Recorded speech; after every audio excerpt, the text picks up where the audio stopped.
Suzuki Genuine Parts side mirror assembly for Suzuki Espresso AGS. So bound ito sa Laguna via LBC. Ito ang part number. So ito ay LH or left hand or sa side ng passenger.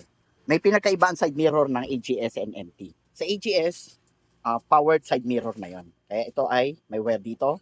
So ito ay electronically controlled. Sa MT, manual po yan. So ang side mirror ng Espresso ay colored. Kung ano ang color ng body, may mabibiling colored na side mirror. Ito ay red. So for checking tayo. Sine-check natin kung may damage before shipping. Okay. So we ship nationwide via AP Cargo and NBC. For direct buy, meron po kaming store dito sa Valenzuela, Waysabol, Mr. Robert. At para sa ibang Suzuki parts, meron po kaming Lazada store ng Mr. Robert. Maraming salamat.